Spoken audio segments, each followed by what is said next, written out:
This meeting is being recorded. For our next section from Chapter 5, Section 5.5, we're going to define and further explore what an enantiomer is versus this new terminology, a diastereomer. So we know that there are two different categories of isomers. We have our constitutional isomers that we've looked at, and we know we have the same molecular formula, but different connections of our atoms, different connectivity. Then on the right side here, we have this category of stereoisomers. So that's what this whole chapter is talking about here. So we have the same connectivity of our atoms, but if we were to try to put one of our isomers on top of the other, we would see that they're not superimposable. We cannot match up each part of the compound by placing one on top of another. So we know that they are some form of isomer and not the same compound, even though they have the same connection of all their atoms. So we have two subcategories here. If we go down to the left, we've been talking about enantiomers. So you have your one compound, you reflect that in a mirror, so they have mirror images, but they are not superimposable as well. They're non-superimposable, so that means after you reflect one compound in a mirror, pick it up, try to put it on top of the other, it can't happen, right? We have these non-superimposable mirror images as the definition of an enantiomer. Then we go down this path here. So these compounds are also non-superimposable, but they still have the same connectivity of atoms, the same bonding pattern, although they are not mirror images. So we will look at examples of enantiomers and diastereomers in more detail, but you should know at least the general definition moving forward. So let's consider these structures. We've seen with alkenes, we can have a cis or a trans version of our alkene. So that depends on if the highest priority group or the substituted groups on our vinylic carbon here are either on the same side of the double bond. So we have a cis structure here, or we look at these two vinylic sites, these two carbons, and we see now they are on opposite sides. This will be the trans isomer for these two structures. And we could try to reflect them in a mirror here, and we would see that they are not mirror images, even though the connectivity of our atoms are still the same. So this is a case of a diastereomer instead of an enantiomer. And we can see here, or recall rather, that enantiomers, they only differ in their optical activity or their interaction with other chiral compounds, but they have overall the same physical properties. So melting point, boiling point would be the same, but diastereomers now have different physical properties. So that's one of the main differences between a diastereomer and an enantiomer. Not only are they not mirror images, and they also have different physical properties. So let's look at the stereoisomeric relationship. Say we have a cyclohexane with 3 substituents. So not mono, not di, now we're tri-substituted.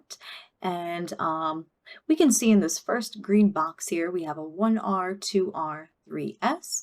And then next to that, we have a 1S, 2S, 3R compound. So what we're told here is that each of these substituents in the first compound is on a dash, and then each of these in the second compound will be on a wedge, and then the second will be on a dash. So we have the opposites for each of these functional groups, or each of these substituents. So therefore, these will be opposite configurations at all 3 stereocenters, and these would be enantiomers. If we placed a mirror kind of behind this structure, it would reflect, and we would get this twin, the enantiomer, to that structure. Then we see some other variations of the chiral centers, of the stereocenters, and these two here would be enantiomers, these two here are enantiomers, and these two here. But overall, if we were to select this first structure again, we could say that this is its diastereomer, this is a diastereomer. Actually, all of these are diastereomers to that first compound, every single one, except for its enantiomer. So this first compound would have 1 enantiomer and 6 diastereomers.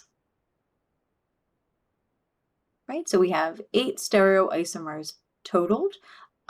We have 4 pairs of enantiomers, and there's this comparison here. So you can think of this as a family where we have 4 pairs of twins, so the 4 enantiomers, a total of 8 children, 8 kids, and every child would have 7 siblings. So every structure has 7 siblings, either they're twin, and then so they're an enantiomer, and then they're 6 diastereomers. There's just 6 other siblings that are not their twin. So let's take a look at this compound here. We have cholesterol listed here, and we're told if we wanted to find the number of possible stereoisomers for a compound, we can find that out through a calculation using the total number of chiral centers. So we'll refer to them as N. And this is our equation here. So the maximum number of stereoisomers is simply 2 to the n power, where n is the number of chiral centers. So let's see if we could figure out with our cholesterol compound here. So the wedges and the dashes will generally guide you. So we can see here 1, 2, 3, 4, 5, 6, 7, 8 chiral centers, and for various reasons, whether we have a double bond, we know that we don't have 4 different groups here, and all of these spots here, all these carbons have 2 or 3 hydrogens, so we know that those are not chiral centers also. So we'll confirm that we have n equals 8. So if we were to raise 2 to the 8th power, that would be 2 times 2 times 2, etc., 8 times, we would see that we could have maximum number, 256 stereoisomers possible. But if we have an enantiomer, that would limit us to 255 total structures. But you luckily will not have to worry about the total number of isomers minus any enantiomers. If anything, you'll just be asked to do this calculation here. So we will continue with an introduction to symmetry and chirality in section 5.6.